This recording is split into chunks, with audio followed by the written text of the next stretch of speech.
everyone, my name is Dr. Fell, and I'm not qualified to be a doctor. Today, in this review, I'm taking a look at one of the most anticipated movies of this year, and that is Kung Fu Panda! Yeah! Everybody is Kung Fu fighting! How's that? Your mind becomes fast! Wait! Is that really the review, sir? Of course not! I was kidding! It was part of this hilarious... Never mind. You ruined it! It's Snake Eyes. I'm so sorry, sir. Please forgive me. It's alright. I forgive you. Directed by Robert Schwank, this is a reboot of the G.I. Joe film series. And before we get started, you should know that this review will contain minimum spoilers ahead.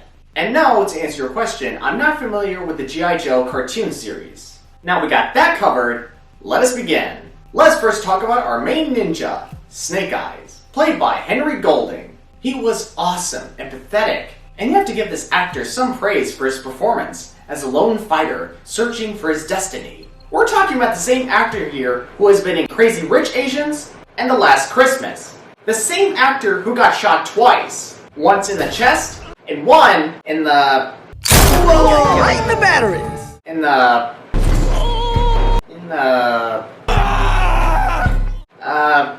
Diamonds?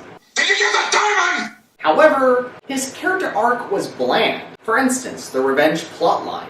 While his motivations may be understandable, it's still a concept that we've seen before and you can pretty much predict what happens next. But still, I thought Snake Eyes was a good character. As far as side characters, they were generic and they barely have any depth to them. For instance, Storm Shadow. When you first meet this character, you may take a sudden interest in him. But as the film progresses, he's barely in the film, his motivations and personality are generic, and we didn't have enough screen time with Snake Eyes and Storm to see their friendship flourish and end tragically.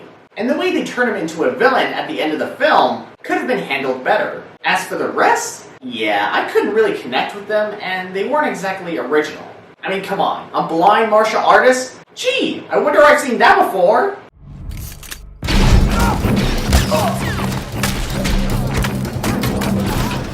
Show off.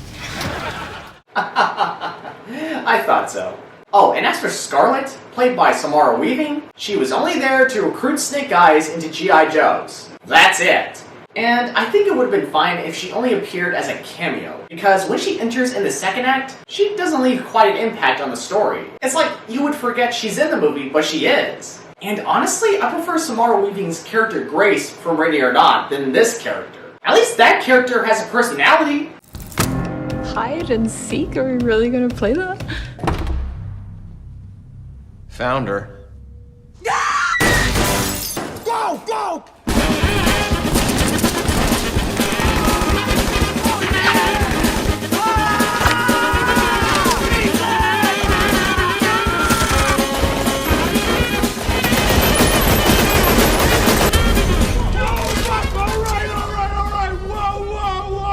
As for our main villain, I could care less about this guy because he's the most flat-out boring character. I'm surprised that the Baroness wasn't the main villain of this movie because she was spectacular. I've been following you for some time.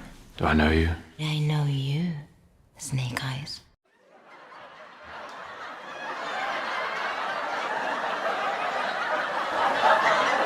Sir? What? The review. Oh, right, sorry. Let's move on. Now for the action. The action sequences were exciting and intense. However, the action scenes can be difficult to tell what is going on because of the shaking camera. I mean, seriously, was that guy drunk on the job? Don't get me wrong, there were some good action sequences, but there were other sequences that had the shaky camera. Thus, it left me dissatisfied with how I can't appreciate the fighting choreography or the actors doing the stunt work.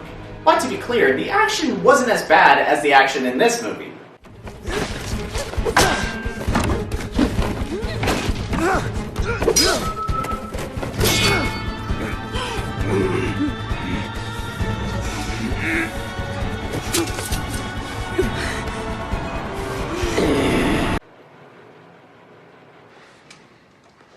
Are you kidding me? Now the story. The story was generic, predictable, and there are twists in the film that you would see coming from a mile away.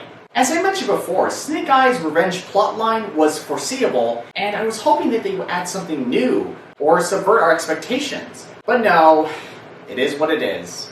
Also, spoilers, I find it strange how Snake Eyes isn't okay killing the guy he's been seeking revenge, but he's okay killing these other random thugs and ninjas. And I'm like, I'm sorry, what is the moral of the story here? Killing is bad, especially if you're seeking revenge.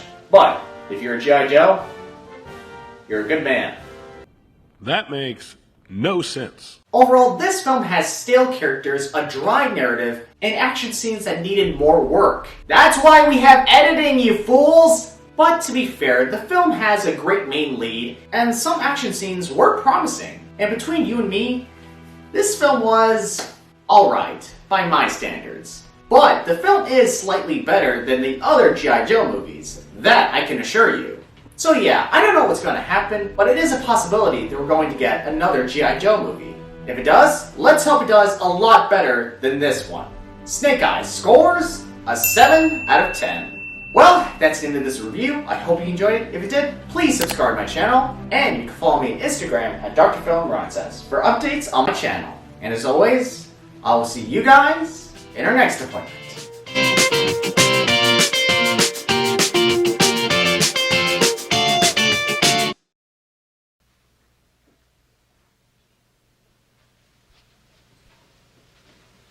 You're still here? It's over. Go home.